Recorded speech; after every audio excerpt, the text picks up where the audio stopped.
India versus Australia test മത്സരം നടന്നുകൊണ്ടിരിക്കുകയാണ്. Border Gavaskar ഒരു മത്സരം കഴിഞ്ഞു, ഇന്ത്യ ജയിച്ചു. രണ്ടാമത്തെ മത്സരം December 6 നടക്കാണ്. അഡ്ലൈഡിലാണെന്ന് തോന്നുന്നു, കറക്റ്റ് സ്ഥലം കറക്റ്റ് അറിയില്ല കേട്ടോ. അപ്പം ആദ്യത്തെ മത്സരത്തിൽ ഭയങ്കര എന്താ പറയാ ഫൈറ്റ്, അത് മാച്ച് മാത്രമല്ല അതിനിടയിലുള്ള കുറച്ച് ഫൈറ്റുകളൊക്കെ ഉണ്ടായിരുന്നു. അതിൽ യശസ്വി ജയ്സ്വാളിന്റെ ഒരു ഡയലോഗും അതിന് മുമ്പ് സ്റ്റാർക്കിന്റെ ഒരു ഡയലോഗൊക്കെ വന്നിട്ട് സംഭവം ഉണ്ടായിരുന്നു. അപ്പൊ അതുമായി ബന്ധപ്പെട്ട് നമ്മുടെ മിച്ചൽ ജോൺസൺ, പഴയതല്ല കുറച്ചു മുമ്പ് ഉണ്ടായിരുന്ന ഓസ്ട്രേലിയയിലെ പ്രധാനപ്പെട്ട ഒരു ഫാസ്റ്റ് ബൗളർ മിച്ചൽ ജോൺസൺ. അത്ര വലിയ ഓസ്ട്രേലിയയെ സംബന്ധിച്ചിടത്തോളം അത്ര വലിയ ബൗളറൊന്നുമല്ല. ബ്രെയിലൊക്കെ ഉണ്ടാകുമ്പോ പിന്നെ അത്ര വലിയ സംഭവം ഒന്നല്ല. പിന്നെ എനിക്ക് തോന്നിയിട്ടില്ല ഓക്കെ. അപ്പൊ എന്താണെങ്കിലും മിച്ചൽ ജോൺസന്റെ ഒരു സ്റ്റേറ്റ്മെന്റ് വന്നിട്ടുണ്ട്. അതായത് യശസ്വി ജയ്സ്വാളിന്റെ ഒരു വെല്ലുവിളിയും കാര്യങ്ങളൊക്കെ വന്നിട്ട് 22 വയസ്സുകാരൻ എന്താണ് സ്വന്തം മണ്ണിൽ വന്ന് വെല്ലുവിളിച്ചത്. അതായത് യുദ്ധത്തിനെന്ന പോലെ തയ്യാറാവണം. സ്വന്തം മണ്ണിൽ ഒരു 22-കാരൻ വെല്ലുവിളിച്ചത് അംഗീകരിക്കാനാവില്ല എന്നാണ്. 5 കളികളുള്ള പരമ്പരയാണ്, 5-4 തോന്നുന്നു. അപ്പൊ അതില് ആദ്യത്തെ മത്സരം ഇന്ത്യ ജയിക്കുന്നു, ഓസ്ട്രേലിയ തോക്കുന്നു, സ്വന്തം നാട്ടിൽ തോക്കുന്നു. ആ തോക്കുന്ന ഇടയിൽ ഇങ്ങനെ കുറച്ച് ഇൻസിഡൻസ് ഒക്കെ ഉണ്ട്.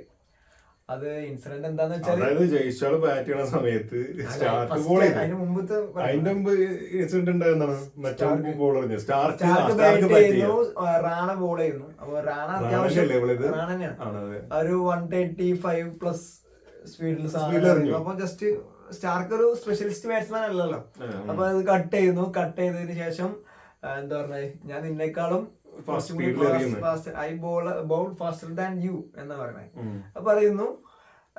അതങ്ങനെ ജസ്റ്റ് നോക്കിയ ഒരു ഫേസ് ടു ഫേസ് കാണുന്നത് മിസ്സാവുന്നു. പിന്നെ സെക്കൻഡ് ഇന്നിംഗ്സിൽ യശസ്വി ജയ്സ്വാൾ ഒരു മികച്ച 168 വന്നു, ഡബിൾ സെഞ്ചുറിക്ക് അടുത്ത് വന്നു, ഫോമിൽ വന്നു. ആ സമയത്താണ് മിസ്റ്റർ സ്റ്റാർക്ക് ഡയലോഗ് പറഞ്ഞത് വെച്ചിട്ട് മറുപടി പറയുന്നത്. ഇത് വളരെ സ്ലോ ആയിട്ടാണല്ലോ വരുന്നത്, ആക്കിയിട്ട് പറയല്ലേ നമ്മള്.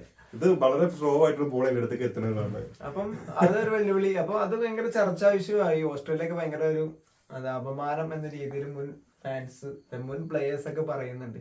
അതിലിപ്പം മിച്ചൽ ജോൺസന്റെ സ്റ്റേറ്റ്മെന്റ് ഇങ്ങനെ വന്നത്, അത് അടുത്ത മത്സരം യുദ്ധത്തിന് എന്ന പോലെ, രാജ്യങ്ങൾ തമ്മിലുള്ള യുദ്ധത്തിന് എന്ന പോലെ, അതായത് ഒരു പൊളിറ്റിക്കൽ വാർ പോലെ കണ്ടിട്ട് ഇവിടെ 2 രീതിയിൽ പക്ഷെ ഈ പറഞ്ഞ സ്റ്റേറ്റ്മെന്റ് എടുക്കാൻ പറ്റും. ഒന്ന് ഒരു മോട്ടിവേഷൻ എടുക്കാം, ഒരു മോട്ടിവേഷൻ കൊടുക്കുന്ന രീതിയിൽ. എന്താ പറയാ, ഒരു ഫ്രസ്ട്രേഷൻ എന്ന് പറഞ്ഞാല് അതിന്റെ മെയിൻ ആളാണ് ഇയാള്.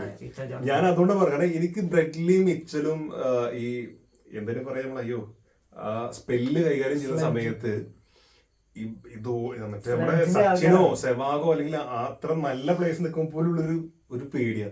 ഇവന്റെ ഒക്കെ ബോൾ എന്താ ഏറ് വരിക. മിച്ചലിന്റെ ആക്ഷൻ തന്നെ ഭയങ്കര വെറൈറ്റി ആണല്ലോ. ബ്രെഡ്ലി വൻ ബോളറാണ്. അങ്ങനെ മിച്ചലും ബ്രെഡ്ലിയും എനിക്ക് ഭയങ്കര പേടിയുള്ള 2 ബോളേഴ്സ്. ഓസ്ട്രേലിയനോട് ഇന്ത്യ കളിക്കുമ്പോഴുള്ള മെയിൻ പേടി ഇവർ രണ്ടോളിയായിരുന്നു. ബാക്കിയൊന്നും പ്രശ്നമില്ല, അവിടെ ഗില്ലടക്കമുള്ള പ്ലേയേഴ്സ് ഉണ്ടെങ്കിൽ പോലും ഒന്നും വിഷയമില്ലായിരുന്നു. അങ്ങനെ നിൽക്കുന്ന സമയത്ത് ഇവനെ സഹിക്കാൻ പറ്റാത്ത സ്ലെഡ്ജിങ് ആണ്. സ്ലെഡ്ജിങ് എന്ന് പറഞ്ഞിട്ട് തേറി പക്ഷെ ഋഷഭ് ഒക്കെ ഭയങ്കര കോമഡി ആയിട്ട് കൈകാര്യം ചെയ്യണം, ഭയങ്കര രസമാണ്. ഇവനങ്ങനല്ലേ, ഇവര് വെറുപ്പിക്കണേ, വൻ വെറുപ്പിക്കലാണ്. മറ്റേ തമാശയിലൂടെ പറയാം. എന്തായാലും അപ്പൊ വെല്ലുവിളി യുദ്ധത്തിന് പോലെ മത്സരങ്ങൾ അടുത്ത 4 മത്സരങ്ങൾക്ക് ഇറങ്ങണം. അതായത് ജയ്സ്വാൾ ആണെങ്കിലും ബാക്കി പ്ലേയേഴ്സിനാണെങ്കിലും പൂട്ടേണ്ടത് പോലെ പൂട്ടണം എന്നുള്ളതാണ്. 22-കാരനൊക്കെ പറഞ്ഞാൽ കുറച്ച് കാണണോ, അതുകൂടി പറയാനുണ്ടോ. അലിസ്റ്റർ കുക്കിന്റെ സ്റ്റേറ്റ്മെന്റ് വന്നിട്ടുണ്ട്, ഇംഗ്ലണ്ടിന്റെ പഴയ ക്യാപ്റ്റനാണ് അലിസ്റ്റർ കുക്ക്. അതായത് ഒരു 22 വയസ്സുകാരൻ ഓസ്ട്രേലിയയിൽ പോയിട്ട് അവിടെ ഓസ്ട്രേലിയക്കാരെ വെല്ലുവിളിക്കണമെന്നുണ്ടെങ്കിൽ അവൻ ചില്ലറക്കാരനല്ല. അത് തന്നെയാണ് ഞങ്ങൾ മലയാളികൾക്കും ഇന്ത്യക്കാർക്കും ഒക്കെ പറയാനുള്ളത്. അതല്ല, ചെറിയ കളി ചെറിയ ചക്രയാണെന്ന് കാണണ്ട. 22 വയസ്സുണ്ടെങ്കിൽ പോലും പെർഫോമൻസ് കിട്ടുന്നതാണ്. നിലവിൽ സ്റ്റാർ ആണ്, പക്ഷെ അപ്കമിംഗ് ഒരു ലെജൻഡറി സിറ്റുവേഷനിലൊക്കെ വരാൻ പറ്റുന്ന ഒരു പ്ലെയർ ആണ്. വരുമോ നമുക്ക് അറിയില്ല. അത് പല കാര്യങ്ങൾ, പല ഫാക്ടേഴ്സ് ഉണ്ട്. പരിക്ക് കാര്യങ്ങൾ, അവസരങ്ങൾ കിട്ടണം, ഫോം ഉണ്ടെങ്കിൽ അവസരങ്ങൾ കിട്ടും. അപ്പൊ പല ഫാക്ടേഴ്സ് ഉണ്ട്. 22 വയസ്സുണ്ട്. ഇനി ഒരു 10 വർഷം തുടർച്ചയായിട്ട് കളിക്കാൻ പറ്റിയാൽ ഒരു ലെജൻഡ് ആയിട്ട് തന്നെ നല്ല റെക്കോർഡുകൾ സൃഷ്ടിക്കാനും ഒരുപാട് വിജയം ഫോർമാറ്റിലും 100% പെർഫെക്റ്റ് ആണ്. T20, ODI T20 ഒക്കെ രാജസ്ഥാന്റെ ബെസ്റ്റ് പെർഫോമൻസ് ആണ് രാജസ്ഥാനിൽ വന്നിട്ടുള്ളത്. അതുകൊണ്ട് തന്നെയാണ് അവർ റിട്ടേൺ ചെയ്തിട്ടുള്ളത്. മാത്രമല്ല അതാ പറയുന്നത്, ഈ 22 വയസ്സെന്ന് പറഞ്ഞാൽ നമ്മൾ കൊച്ചക്കാൻ കഴിയില്ല. കാരണം നല്ല എക്സ്പീരിയൻസ്ഡ് ബാറ്റ്സ്മാൻ ചെയ്യണ പോലെ തന്നെയാണ് ബാറ്റ് ചെയ്യണത്. ക്രീസിൽ നിൽക്കുമ്പോഴും എങ്ങനെ റിയാക്ട് ചെയ്യണം എല്ലാം. ഇവിടെ ജയ്സാൾ ഇങ്ങനെ പറയുന്നത് അവർക്ക് പ്രതീക്ഷയില്ല. പക്ഷെ അവിടെ നമ്മൾ ആലോചിക്കേണ്ടത് ഈ റാണനെ ഇങ്ങനെ ആക്കിയപ്പോ പകരം പറഞ്ഞാണ്. അതൊക്കെ ഒരു സ്പോർട്സ്മാൻഷിപ്പ് സ്പിരിറ്റിൽ കണ്ടാൽ മതി. അതല്ലാതെ ഇയാളുടെ വർക്ക് കേട്ട് മൈൻഡിൽ എന്താന്നുള്ളത് നമുക്കറിയില്ല. ചിലപ്പോൾ സ്പോർട്സ്മാൻ സ്പിരിറ്റിന് പുറത്ത് വന്നതായിരിക്കാം. അപ്പൊ എന്തായാലും 6ാം കിടക്കുന്ന 2ാമത്തെ ടെസ്റ്റ് ഭയങ്കര നല്ല സാധനമായിരിക്കും. അത് സ്റ്റാർക്ക് ഓപ്പണിംഗ് ഓപ്പണിംഗ് ബോളർ സ്റ്റാർക്കും അവർ തമ്മിലുള്ള കോംബോ വി ആർ വെയിറ്റിംഗ്. ഇപ്പൊ ഓപ്പണിംഗ് ബോളിംഗ് അല്ലെങ്കിൽ എങ്ങനെ വന്നു കഴിഞ്ഞാലും ഓപ്പണിംഗ് കുറച്ച് നേരം പിടിച്ചു നിൽക്കുകയാണെങ്കിൽ ജയിച്ചാൽ എന്തായാലും നേരിടേണ്ടി വരും ബോളിനെ. അത് എങ്ങനെ വരുന്ന പിന്നെ എന്താ സ്റ്റാർക്കൊന്നും പഴയ വീരൊന്നും ഇല്ല. ഇതില് വേറൊരു കാര്യമുണ്ട്. ഇതിപ്പോ വേൾഡ് ടെസ്റ്റ് ചാമ്പ്യൻഷിപ്പിലുള്ള ഒരു പോരാട്ടം കൂടിയാണ്. ഇതിലിപ്പോ India, Australia, south Africa, Sri Lanka, New Zealand 5 ടീമുകൾ ചെറിയ പോയിന്റിനാണുള്ളത്. അപ്പൊ ആദ്യത്തെ 1-2 സ്ഥാനക്കാരാണ് ഫൈനൽ കളിക്കുക. ഇപ്പൊ ഇന്ത്യയാണ് 1ാം സ്ഥാനത്തുള്ളത്. പിന്നെ ബാക്കിൽ ഓസ്ട്രേലിയ ഉണ്ട്, ന്യൂസിലാൻഡ്, സൗത്ത് ആഫ്രിക്ക ഒക്കെ ഉണ്ട്. അപ്പൊ എല്ലാവർക്കും ചാൻസസ് ഉണ്ട്. അപ്പം ഇനി വരാനുള്ള മത്സരങ്ങൾ ഇന്ത്യക്ക് ജയിക്കൽ ആവശ്യമാണ്, ഓസ്ട്രേലിയക്ക് ജയിക്കൽ ആവശ്യമാണ്. അപ്പുറത്ത് മറ്റു ടെസ്റ്റ് മത്സരം നടക്കുന്നുണ്ട്. അപ്പൊ അതിന്റെയൊക്കെ ഒരു ടെസ്റ്റ് ചാമ്പ്യൻഷിപ്പിലേക്കുള്ള ഒരു എന്താ പറയാ എൻട്രി കൂടിയാണ് ഇപ്പൊ നടക്കുന്ന പല ടെസ്റ്റ് പരമ്പരകളും. അപ്പൊ ഭയങ്കര ആശീർവാദ കോമ്പറ്റീഷൻ ആണ്. സാധാ ഒരു സീരീസ് മാത്രമല്ല ഈ മത്സരം എന്ന് പറയുന്നത്. അപ്പൊ എന്തായാലും അടുത്ത ടെസ്റ്റ് മത്സരം കിടിലനായിട്ട് വരാൻ ചാൻസ് ഉണ്ട്. ബന്ധപ്പെട്ട വീഡിയോസ് ഒക്കെ പിന്നെ ഈ പറഞ്ഞ പോലെ നമ്മള് പൊതുവെ ഇപ്പൊ 2020 ഏറ്റവും കൂടുതൽ IPL അതുപോലെ 2020 ഏറ്റവും കൂടുതൽ ഫാൻസ്. പിന്നെ ODI ആണെങ്കിലും നല്ല ഇരുന്ന് കാണും. പക്ഷെ പല ആളുകളും കാണാൻ മടിക്കുന്ന ഒരു സാധനമാണ് ഈ ടെസ്റ്റ് എന്ന് പറഞ്ഞാൽ. പക്ഷെ ടെസ്റ്റ് അതിൽ ഭയങ്കര രസമാണ് കാണാൻ. ക്രിക്കറ്റ് എന്ന് പറഞ്ഞാൽ കണ്ടിരിക്കണം. അതായത് ഇങ്ങനത്തെ കുറെ മൊമെന്റ്സ് ഉണ്ട്. എന്റർടൈൻമെന്റ് എന്ന് പറഞ്ഞ ഫാക്ടേഴ്സ് കുറവായിരിക്കും. പക്ഷെ അത് ചില പ്രത്യേക സമയത്ത് ഇപ്പൊ ഈ ആഷസ് ഒക്കെ ഉണ്ടല്ലോ. ആഷസ് ഒക്കെ പറഞ്ഞാല് ലോക കായിക മത്സരങ്ങളിൽ ഏറ്റവും കൂടുതൽ ആളുകൾ കാണുകയും ചർച്ച ചെയ്യപ്പെടുകയും ഓൺലൈനിലാണെങ്കിലും നേരിട്ടാണ് ചർച്ച ചെയ്യപ്പെടുന്ന ഒരു ഗെയിമാണ് ആഷസ് എന്ന് പറയുന്നത്. അത് മറ്റേ ബെൻ സ്റ്റോക്സ് 9 വിക്കറ്റ് വന്നിട്ട് ബെൻ സ്റ്റോക്സ് അടിച്ച് കളിക്കുന്നുണ്ട്. അതൊക്കെ ഹിസ്റ്റോറിക്കൽ ഗെയിമാണ്. അപ്പൊ അങ്ങനെ പല മത്സരമുണ്ട്. 9 വിക്കറ്റ് പോയിട്ട് ലക്ഷ്മണൻ നിന്ന് ജയിപ്പിക്കുന്ന ഒരു കളിയൊക്കെ ഉണ്ട് ഇന്ത്യയിൽ. 9 വിക്കറ്റ് പോയിട്ട് സ്ട്രൈക്ക് വരാതെ, അതായത് 9ാമത്തെ അപ്പുറത്തെ നോൺ സ്ട്രൈക്കിലുള്ള ആള് ബോളർ ആയിരിക്കും. അപ്പൊ എന്തായാലും പിടിച്ചിരിക്കാൻ കഴിയില്ല. അപ്പൊ സ്ട്രൈക്ക് പോവാതെ 4 ബോൾ മാക്സിമം റൺ എടുക്കുക, 5ാമത്തെ ബോള് സിംഗിൾ ഇട്ട് കൊടുക്കുക, അല്ലെങ്കിൽ 6ാമത്തെ ബോൾ സിംഗിൾ ഇട്ട് എടുക്കുക, 5ാമത്തെ ബോള് സിംഗിൾ ആണെങ്കിൽ 6ാമത്തെ ബോൾ അവിടെ നിൽക്കുക. എന്നിട്ട് അങ്ങനെയൊക്കെ അത് ടെസ്റ്റ് മത്സരം പ്രത്യേകതാണ്. 10 വിക്കറ്റ് എടുക്കണല്ലോ, അല്ലെങ്കിൽ ടൈം പൂർണ്ണമായിട്ട് ബാറ്റ് ചെയ്യണം. നല്ല രസമാണ്. ദ്രാവിഡ് എത്ര 97ാമത്തെ ബോളിലൊക്കെ